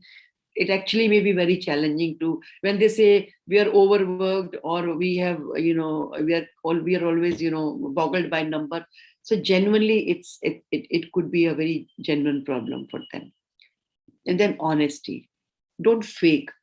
I know when I was training officer with National Institute of Health and Family Welfare, I had a professor who used to tell me, fake it till you make it. So I didn't get that idea there, but now I just completely disagree with that. Since I am now here, so I can see people can make out you're faking. If you're telling a lie, if you're not doing it and you're telling I'm doing it, people get to know. It's better to tell honestly, I don't know about it. Let me find out and come back to you. And I think honesty is the best policy. This is what I think works very well. Sense of humility. Again, sense of humility will, get you people who are agreeing with you, and even those who do not agree with you, they would not, really heckle you. They'll spare you. So it's good to be, humble when it comes to dealing with people. And then sense of humor, very important. I don't know how many of us can really use humor, but if you can integrate with your, facilitating skills, and I've seen a lot of people, they really use humor in a very, very interesting way. But of course, we have to be very careful. Any humor, if it crosses a line, it can be very damaging, because it can come as a personal insult to somebody. So we have to be very careful when you are using humor, but humor is an excellent way of getting your audience on your side. And as I said earlier also, be very, very careful, and you really need to be pro at it if you want to use humor, and it should be very neutral kind of a humor. So this was in a nutshell about the different facilitation skills that you need to integrate with your, training programs for different categories. Now, coming to how do you deal with difficult participants. So if I categorize participants into different categories, one category can be called as heckler. Now, what is heckler? So heckler are people who would actually be just needling you. So they'll ask you questions that would kind of pinch you. You'll also see them being more aggressive than others. And they'll be more argumentative also. So as I said, these people will try to upset your program. They will ask questions to pin you, to upset you, especially in the beginning, because till then you have not been able to build rapport with your other audience. So they may try to, upset your or derail your program. Again, pick your battles carefully. You have to avoid argument unless it is really something that you can't help. But otherwise, it's always good to, I completely understand from where it is coming, and then you just move on to the next thing. So don't get upset. Find merits in what that person is saying, appreciate, and end it. And he says, you have no idea how much of work we are doing. Sir, I completely understand. I understand from where it is coming, and end it there. But wait for a misstatement. Any misstatement of fact. If they say something that you think is not right, then you say, let's ask the audience, let's ask others. So throw it to the group for correction. You will see most of the people would speak against it, and automatically your purpose is served. But there is no need to get into, direct confrontation with these people. That will actually derail your program, and also, reduce your confidence in your decision.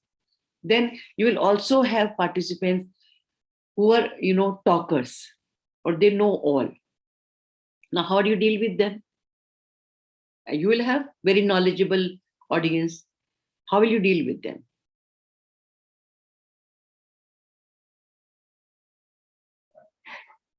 Can we have after the program we'll have a special session of 5 minutes or 10 minutes where we'll ask questions or something. Generally it is practice, ma'am, to avoid that discussion or session is being taken over by those people. So generally they keep that kind of, if they start to observe, there are people, more number of people like that. Can be done. And also, but when you ask questions, usually they would be the one who would be answering. It would happen very often.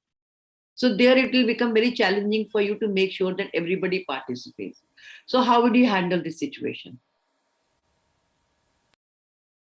Ma'am, again I say okay, and or you had more experiences of dealing in that sector, so let the other audience should also get the advantage of that, so that will satiate his knowledge point, and you'll get to move on to others. So how do you handle Dr. Samira? Sorry, unmute you.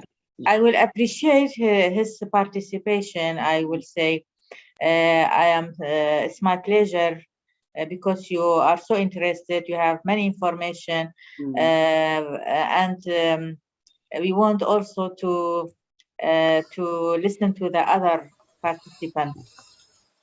But sometimes if they're in senior position, with students, maybe we can do this. We can even tell them, okay, you are a very bright student. I really appreciate your knowledge, but I want all my other students to participate. So it's easy for a younger person than my age to say this, and I can move on to the.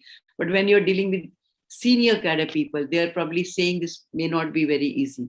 So one of the good way is when you call the name of the other person. Yeah, Dr. Santanu, please. So I have experienced such things, and I don't know whether I was right or not. And definitely you are the best person who can tell me. I used to involve them with me. Okay, fine, come and join me, and let's discuss this, and let's share our set of experiences. So your experiences as well as the experiences that I have, and it's definitely going to help the audience. So once he or she would do that, and the next time onwards, he or she would think like whether should I approach, because then I am going to be on the other side, and people may start asking me questions. So I've had, I would say, around 5 to 6 such experiences over the number of trainings. So every time it worked for you? It did work for me, ma'am. Wonderful. So maybe the knowledge gap was different, so they could not fill in that gap. So there probably you were on an advantageous position because that person definitely didn't have the knowledge that you had. So that person needed you. But a lot of time you will have audience who would actually have all the knowledge. So there they can. Ma'am, this I'm talking with people who had knowledge, and the ones who are like the talkers, what we are discussing about. Yours is a very subject, specific, subject-specific knowledge. Yes, so not everybody will have that knowledge unless that person is really thorough with the content. Yes. But if you're taking a session, something like on communication, it's something that everybody thinks I am a good communicator and I can teach people how to communicate. Yes. So there the problem will be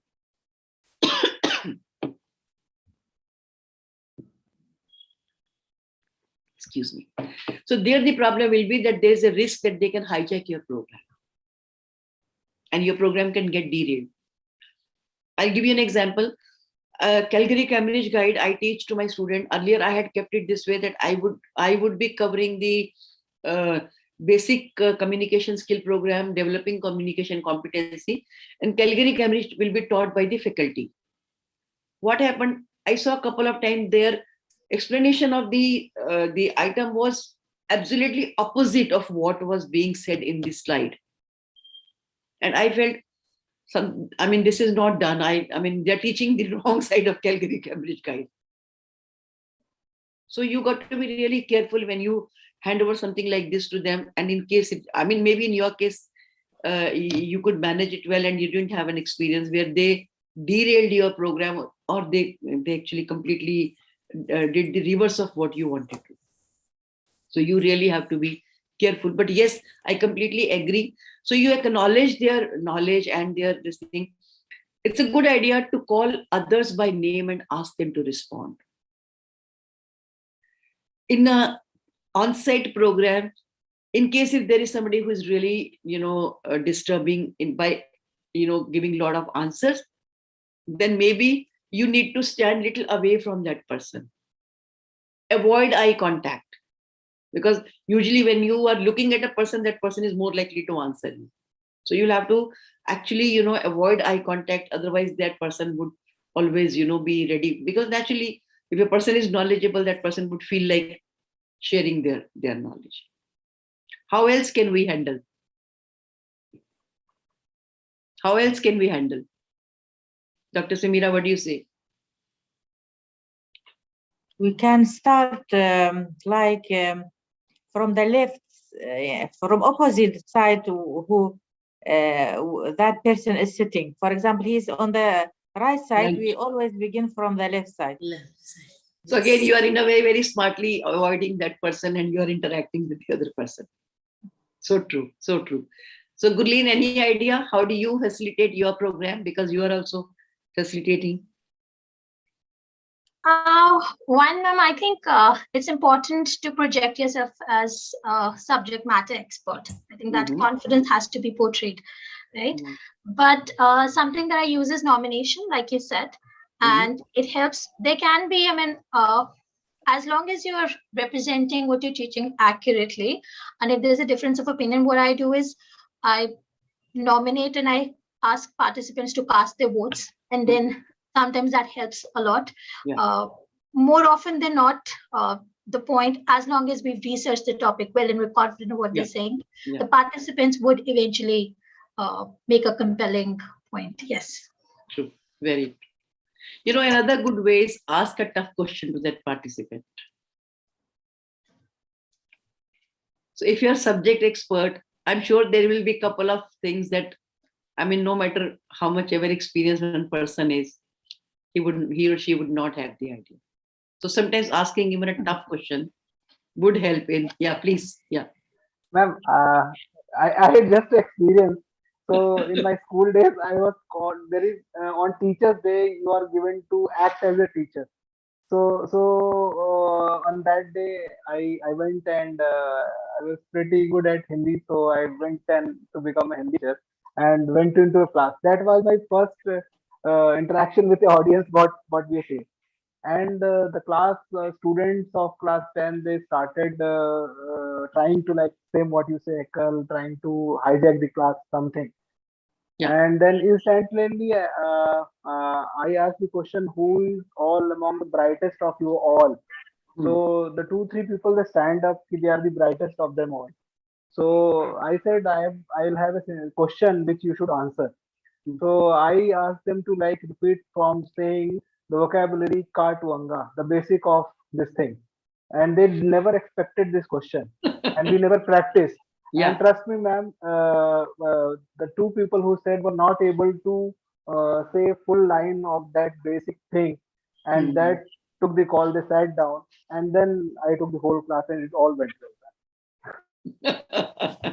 So sometimes making the task difficult is also a good way to help people see that you don't know everything. When you come for a program, you got to be ready to learn something new, and that mindset is required. Where I would do an activity to help people who think that they really know well, and especially those who come with the idea that, well, I'm not here to learn anything, because a lot of time I do that postgraduate program for doctors and nurses, and usually they are very well placed. And so what I do, I would have a bowl and filled with water, and then I'll ask somebody to come with a glass of water, and I'll say, can you fill some more water into it? So they say it's already full, so it's not possible to fill in any water. So I say, if you're sitting here for a program with your mind full and believing that I know everything and I don't need to learn anything, I will not be able to add anything to it. So you literally need to empty your mind. Maybe then I can add to you. So through active, sometimes even during the session, when you see that people are acting like this, so you got to do this activity, and those who are actually troubling, they have clear idea that they are going off the track. So any other kind of difficult audience you have managed?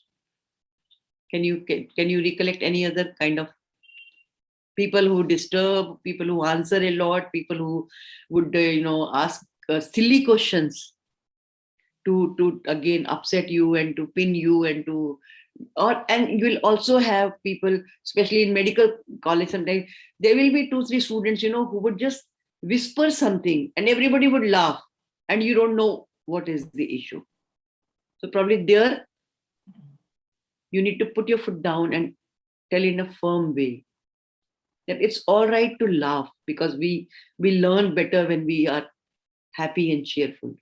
There's a difference between fun and funny. So we can have fun, but we can't be funny. Then at times I'm also able to tell them, in every class we have a person who would be, who would crack jokes. It's good to crack jokes. It's not good to be joker. So you can use different techniques to help people, realize that I'm not, doing well. In a subtle way, you have to communicate. Any other kind of participants? Yes, Dr. Santina.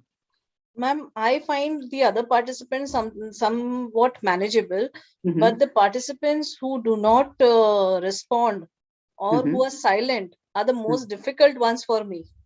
Yeah. Because they do not answer, they would not reciprocate. Yeah. They would be actually mute spectators, I would say, just looking, staring onto you, like the ones which we were discussing when they were the listeners.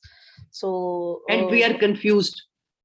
Yes. And we are confused that maybe this person is not liking, this person is not agreeing, maybe this no, they are not person- understanding. The basic They're not thing is whether they cannot understand what we are talking, and this generally happens when you have a totally different audience, a mix of audience. So there would be a few people who would just not respond to the same thing. You reminded me of one session. This was the session at Malviya Hospital. Maybe Poonam was with me in that. I don't remember if you remember Poonam. So it was a session for security staff and housekeeping staff. So one participant, he was just literally staring at me and giving no expressions at all. I mean, trust me, I had a doubt. Am I saying something nonsense that he's not agreeing to anything? He's not acknowledging, he's nodding, he's not smiling, he's not even moving his head in this direction, saying that, yes, I'm finding it one bit sensible. 2 hours long session, and just he was staring at me like this with no expression. I had a self-doubt. Poonam, do you remember that? Were you with me? After this session, this person comes to me with literally tears in his eyes. And he said, ma'am, 25 साल काम करते होगे, किसी ने भी नहीं बैठकर समझाया कि कैसे बात करनी चाहिए. Samira, that patient said, not patient, sorry, this participant, he came to me with literally teary eyes and he said, I have been working for last good 25, 30 years. Not even once anybody has told me how to behave with patients. And he had tears in his eyes. So in case if there's a participant who is not participating, one is try to engage by asking simple questions. Simple questions where you know this person will be able to answer. Make this person share his experience, any learning that they have on their mind. In case if that person still does not open up, so maybe during the break or something, you can talk to that person one-on-one. I see that you're not participating. Are you not liking it? Are you not enjoying it? Is there any difficulty? Can I help you in any way? So they may say, ma'am, you're speaking in English, I don't understand English. Or they may say, I have some family tension, so I'm worried and I'm. But too many people, if they are in this mode, then I need to really be alert that there is something I need to work on my. Any other kind of audience that you think you have handled and you think we need to understand, how do we handle them? Dr. Samira, you. Yes, to talk with each other, side talking. Yes, during role play, they are not paying attention. They talk with each other always. Yani. I usually said, do you have any comment? We are so happy to hear your comment, not only to tell each other. Yes. So a lot of time what I do when two students are really, I'll tell you my mistake also. I'll share my mistake also. And I'll share you the things that I normally do. So a lot of time when two students are, talking in between and they're disturbing the decorum, I just stop speaking and just look at them. And be quiet for few seconds. And this would happen 2-3 times. And they will be aware that that's called spotlight.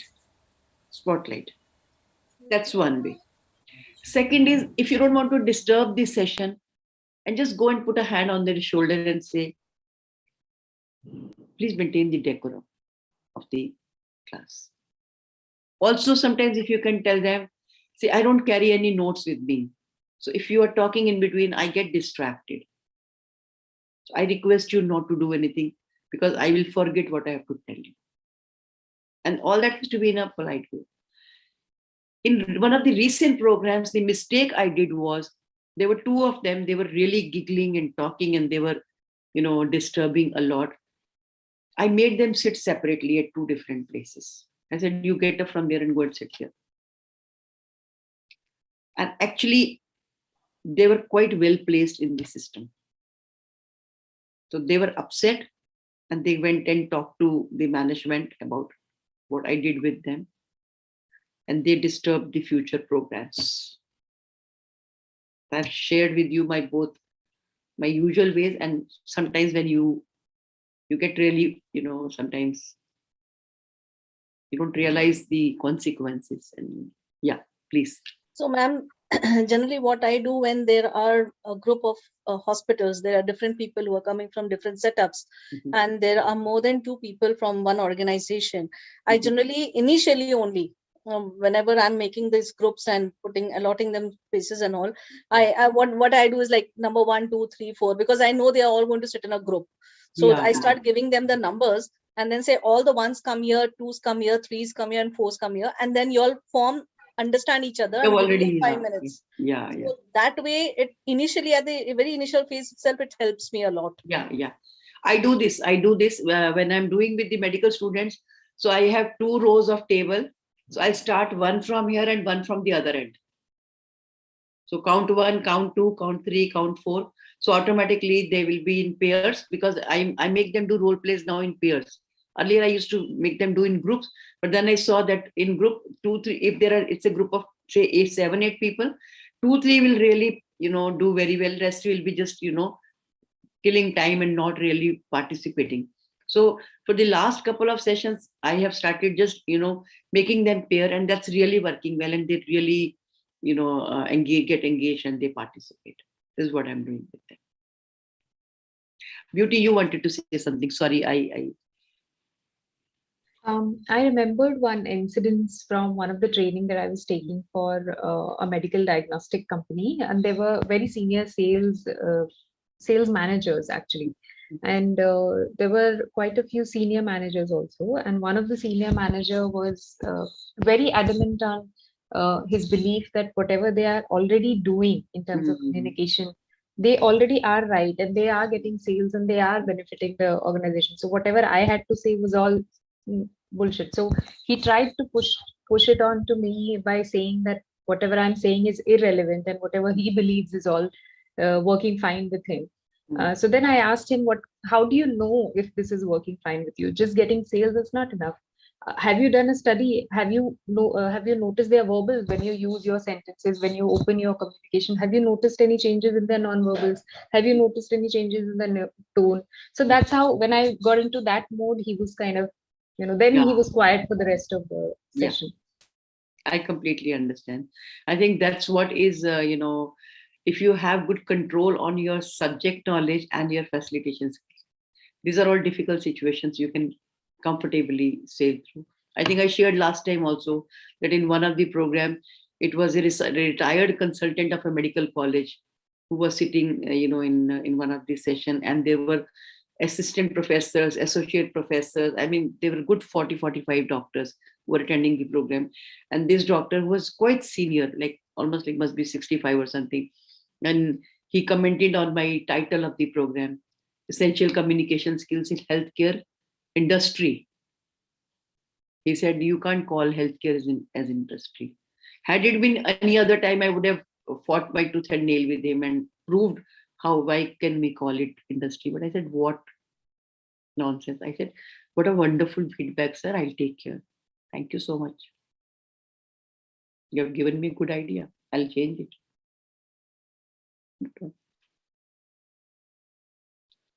So slowly you get to learn the knack of doing it. Please, yeah. Ma'am, again, it comes from sports academy. Isha, I think there's some network issue on your side, Isha. Yeah, Dr. Hemant. Yes, ma'am. So do you want to say something, Isha? I was asking, ma'am, you were sharing that experience that you made them sit separately. What happened? Because that was mistake. I lost it. Yeah, You were saying, na? that was a mistake actually, and that backfired. That backfired. So then they made two group. Yeah, I mean they actually decided that we will not be doing the future programs with her. Okay. Okay. Not that I am not working with that organization. I'm working. I'm doing, but for that particular group, that program was, abolished. Okay. So it really backfired. Yeah. I think all of you are very tired, and I can really empathize with you. I can really understand. Dr. Hemant, you were saying something. I'm sorry. Let's listen, and let that be the last thing from you. Yeah. Unmute your device and then.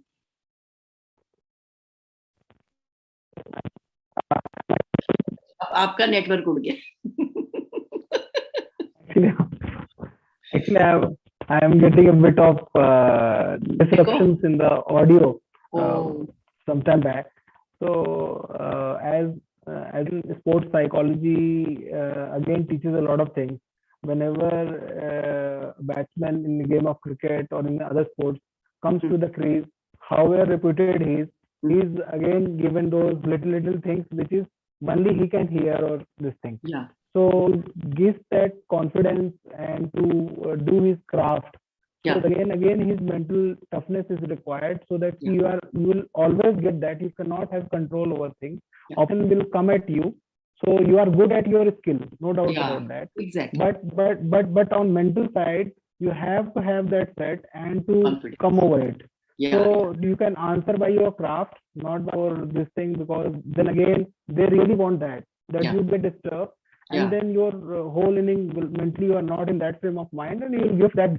True. So always, and the other thing was never mess with that person. If this person caliber of Sachin, he will pay you for it. You will make him pay for it, and he'll do that. Yeah. So also exactly. that one thing was. Yeah, I think same thing, that you have to really pick your battles carefully. I completely agree with you.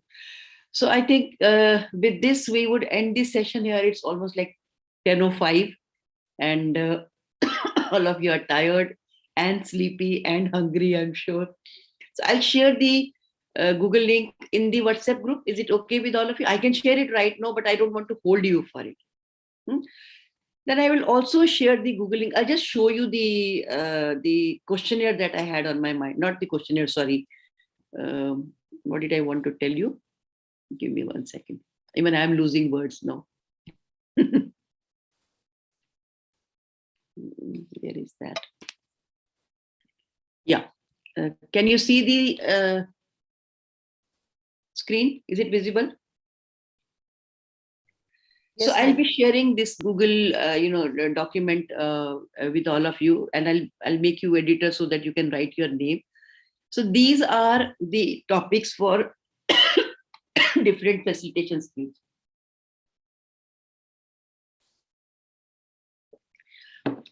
And I want each one of you to pick one. Like, for example, giving demo, debriefing demo, using storytelling in a program, using speed meeting to break the ice, or reflective questioning. So these, or using quiz or rapid fire round. You have to do this and show, and time given will be 15 minutes. So keep in mind 10 minutes, not 15 minutes, 10 minutes, so that we can finish in 15 minutes. So I've kept 16 options in this, and we are 10 of you. So I think you can pick up one of them. And then also I think I'll make a column on the date, so that you know on which date you want to do which one. Be ready with this, and then we'll start having the demo from the next session. That is one thing. And second, this is the assignment that I want all of you to do. But in this, I want 2 of you to work on one project. So you don't have to develop everything, but at least prepare an outline. That if you were to do a session for a group of doctors, group of nurses, group of front desk staff, group of security and housekeeping staff, a group of medical students. So you can pair, I'll make 2 columns so that you can write who all are willing to work together. And then again, this is going to be the last day session. So 10th session, I'm not going to make any presentation. I'm not going to talk of any topic. That's going to be the presentation by all of you. Again, keep the time as 10 minutes so that in case if we overshoot, it shouldn't go more than 15 minutes. And you just have to give the outline. This is how, and integrate the activities or the questionnaire that you can suggest so that each one of us get an idea. Okay, now I have outlined for 5 programs. Okay, make sense? Are we all okay with this? Yes, ma'am. So I'll share, I'll add the column of date and time in the other document. And the second one, I'll write another column because I want 2 participants to work on one topic. Yes. Ma'am, before we close down, ma'am, the homework that you had given us, ma'am, we were supposed to discuss on the points of the teaching theory. Yeah. So if you could just kindly help us out with that. Could you come again? Ma'am, you had given us a homework. Questionnaire? The teaching theories, the questionnaire that you had given. Yeah. With the multiple choice. Learning styles? Learning styles, yes, ma'am. Not the learning styles. Yeah, of course, the learning styles, right. About ourselves. Questionnaire I sent in the morning. About ourselves, yeah, and scoring. So yeah. You said that we would be discussing the scoring.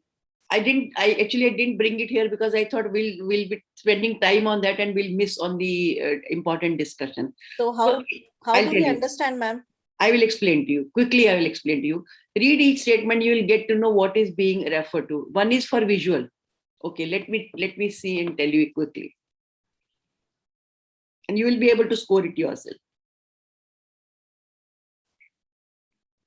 So if you look at this statement number 1, I can remember something better if I write it down. That means visual. So make 4 columns. Okay. Second is when reading, I listen to the words in my head and as I'm reading aloud. That means I'm an auditory learner. Third is I need to discuss things to understand them better. What would it be, Bindu? Interaction? Discussion? Auditory. So it's both. It's both. It's both. Yeah. The fourth one is, number 4 is I don't like to read or listen to directions. I like to start doing. That is kinesthetic. Kinesthetic. Ma'am, that is kinesthetic. Doing, learning by doing. I like to do things. Take example. If you tell me how to mobility is involved, it's body, you will get body is involved. Action is involved. Give me 1 second. I want to explain that one. I can study better when, okay. Again, I am able to, I think I'll give you the scoring sheet. That's better. Otherwise it can create confusion. Let me go through it and I'll share I didn't deliberately do it because if we had gone into it, we would have spent around good 20-30 minutes. So I didn't want to. And how do we rate ourselves, ma'am? And how can we improve ourselves? From that only we would get to know. So it's not rating. There's nothing rating. You will get to know on whichever you get maximum scores. That is your primary learning style. You can have maybe 2 higher scores. So maybe though they are your primary learning styles. So one is that if you learn using these styles, you will learn better, faster, quicker. Okay. And in case if you think that, okay, this is my weak area, that can be improved by integrating that in my this thing. So for classroom teaching or facilitating, we have to understand that, okay, each one of us will have a different learning style. So as a facilitator, I have to make sure that I make a rich mix of all 3. That's the idea. But I'll share this scoring sheet with you. Sure. So the next session is on 24th. 24th. before that, I want you all to give your name. How do you want to choose? Like, are two of you ready to talk about these facilitation skills by 24th? Or do you think it's less time? But if you say it's less time, then we will be left with two facilitation skills for the last day, which I don't want to do. I was thinking that we have 6 sessions left. In the 5 sessions, we complete facilitation skills. At least 10 we should be able to cover, so that you get first-hand experience of it. And the last session I wanted to reserve for the assignment. Ma'am, we are fine with one group every session, ma'am. So we need 2 people. So any 2 people who are ready to deliver on 24th? Oh, I mean, wonderful. anyone who wants to join me? Yeah, okay. So you have 2 different topics. I think, Dr. Samira, I would want you to talk about role plays, because that's something that you will be really able to help us with. Okay? And Dr. Santana has asked for storytelling. हाँ जी, आपका doctor Hemant बोलो, कौन सा topic? Unmute करो पहले.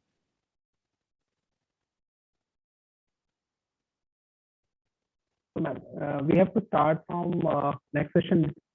Yeah, only then we will be able to, finish by session 9, because session 10 I want to reserve for the presentation by all of you.